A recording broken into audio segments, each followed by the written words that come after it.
1997, Biondi Santi, MILLENNIO, Schidione, 13,000 examples, gold foil on the label, 3.5 grams of it actually. They made a big deal, they produced this booklet, these bottles number, it comes in a wooden case, etc., etc. I suppose you're supposed to sit on these bottles and wait for them forever. I'm not doing that. I'm popping this baby. Let's go.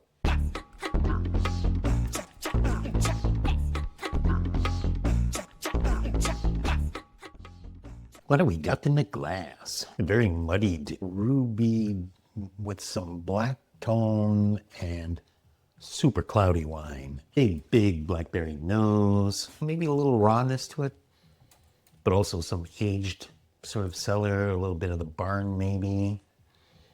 Earthiness, some tea, licorice. Yeah, a lot of tea and licorice actually today. And this has been open overnight now. A lovely little drive to it. There's a fair amount of tannin, but it's masked by the fruit. Has a nice lingering presence. Some of the other tasters noted bouillon, which I don't get, but I think I understand the components that go into doing that. I suppose that must come from some old Bordeaux's as well, and some of the old Italian wine, things like that. That doesn't disturb me too much. Maybe even some Brett. I don't know. Maybe that's the bouillon thing is what I'm trying to say. Lovely for what it is. It's a very unexpected wine for me. Not my normal flavor. Tell you why I bought this. The label's got 3.5 grams of 23 karat gold. I bought it at a price where the label was worth more than the wine inside. Meaning, if I can scrape the label off somehow and melt the gold down. What? Bro, what are you talking about, man? I drink for free, man. I'm not a huge fan of Italian wines, although I like the Super Tuscan styles. I don't have a problem with it.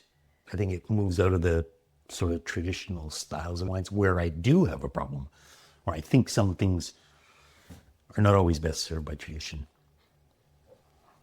Respectfully. Is it going to change my life? No. Am I glad I drank it? Yeah, kinda. I mean, 97 was a big year. I understand why they bottled this. I understand why they made a big poo-poo about it. I'm quite satisfied, actually. A real bitch to open this bottle, right? I had to hack through 1/4 inch of solid crusted wax. The cork itself had let some of the wax seep into it, and so it was like stuck in there. It wouldn't come out without like complete destruction. It just exploded everywhere. I had to double decant this like 6 times to make sure I got all the little bits of cork out. It took me 45 minutes of farting around with this thing before I finally got to the good stuff.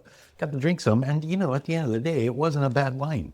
But was it a great wine? Was it a wine worthy of being bottled separately and turned into a grand expression of the house and of a great vintage for them with gold seals and everything? That's the part I question. I'm not too sure it was worth the effort. We're expected to hold these bottles for 50 years and you haven't tasted it, right? You bought this bottle, you got one of the 13,000 magnums, you did it based on the Biondi Santi name, you stash it away 50 years down the road, you know what I mean? Life has knocked you around for a bit, you're ready to pop this baby and have a grand occasion, and it just ain't all that. That I have a bit of a problem with.